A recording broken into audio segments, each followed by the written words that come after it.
In my opinion, the entire campaign was on fear.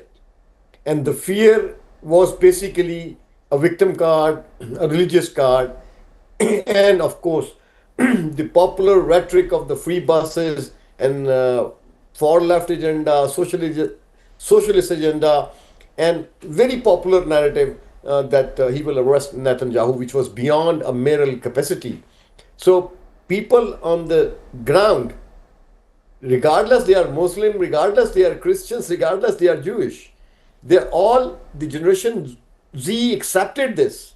And this overwhelmingly support for 104,000 volunteers, unprecedented amount of force gathered around him, and they helped him to win this election. Now I believe that the Muslim card or the religious card, these factors should go away, and the city have to prosper. He have to uh, establish his courageous will to implement those measures which can lead this city an affordable city, which he made promises. Like every leader make popular promises, make popular narrative, but this is a challenge for Zoran Mamdani. It is not an easy one day task. His first 100 days will be measured in context what he takes, because the mayor of the New York City has the executive authority, and how he utilized this executive authority in terms of reforms. And this city needs reforms.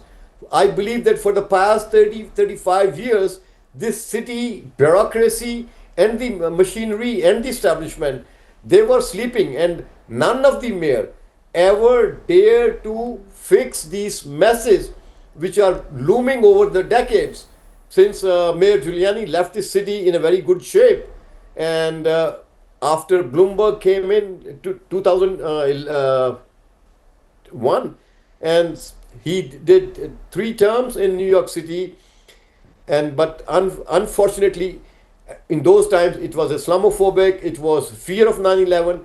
But at this time, I would say Zoran Mamdani played a card which was Islamophobic versus anti-Semitism, and overwhelmingly he got a support from his home ground, from the people of the New York City, that they don't need to live in the fears.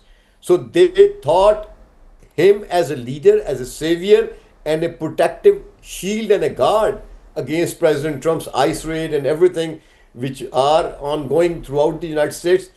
Now the concern is how this city economy will moves up.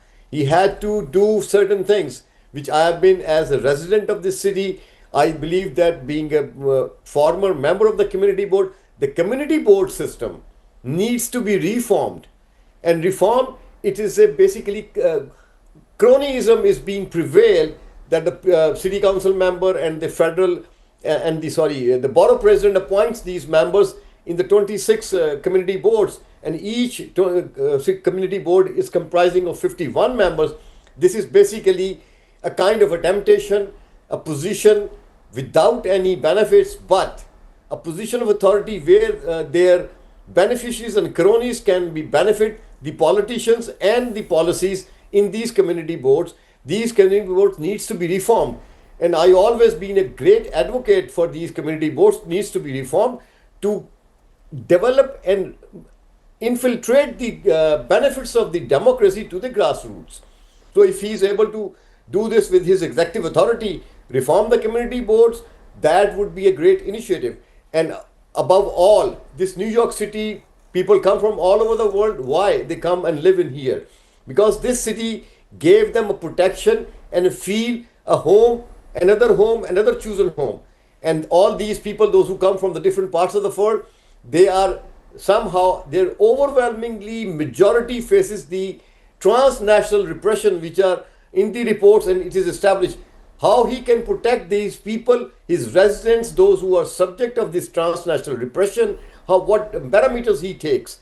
Because the city of New York has his own small foreign affairs department, a commissioner runs with the United Nations, and they communicate, because every other country, every other nation has their consul general offices here and their permanent missions in the United Nations. So this New York City, comprising of the global emergence of the diplomats and United Nations, this city has the authority, this mayor has the authority to implement these things, how to protect their citizens from the transnational repression. And there are other issues which are, this city lacks hospitals, this city lacks public schools. I want to ask you that earlier on in this year, we've seen how the Swat River has been flooded, claiming numerous lives, and the flooding of Punjab in Pakistan. I understand that Pakistan is also one of those nations, as well as Bangladesh, that is affected the most by climate change. And not only so, every now and then we see the subway stations and the metro stations in New York City be flooded as a result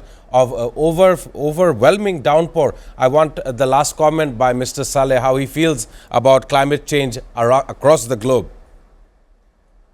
Actually, thank you very much for asking me this question.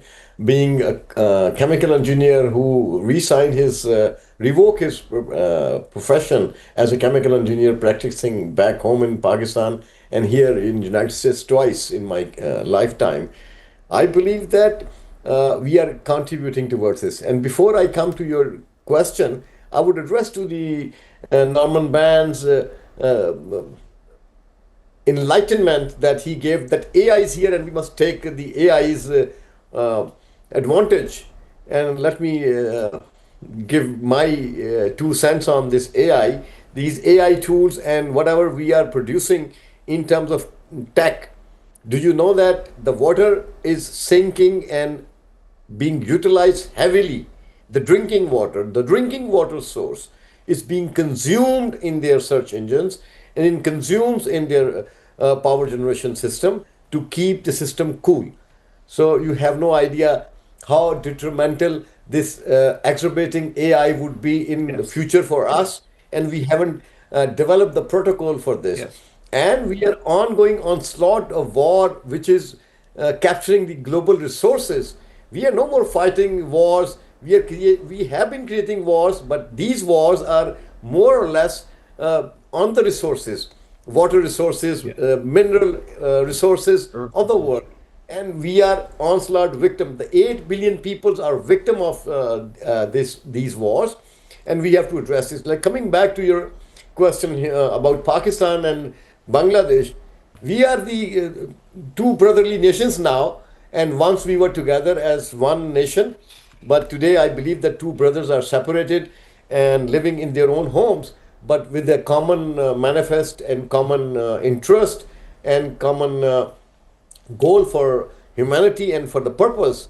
That I would say that East Pakistan, when it was East Pakistan, I knew that East Pakistan was always a victim of floods and nobody paid attention, and your crops and your juice and everything has been destroyed. Now the Pakistan, West Pakistan, this current Pakistan is a victim of these climate changes, because the pollution in our neighboring nations, in India, in China, the carbon emission is much higher than the carbon emission altogether in Pakistan and Bangladesh. So we are paying the high price of the global powers surrounding us for this carbon emission, and which is causing the temperature fall. And we are at the verge of K2 mountains and surrounding by the peaks of the glaciers, and they are melting. And one day we will see a bigger catastrophe that is much drastic, much alarming than a nuclear fusion that we would see, that the climate change is impacting the entire region. And of course, we are losing the water resource, which is a clean water. And this clean water is a life, and that life is necessary for your crops. And we are losing the real food on our soils. We are losing our agriculture. We are losing the food resources. Yes. So we are impending in the danger of the conflicts, and we have to address this. We cannot, no one can deny this.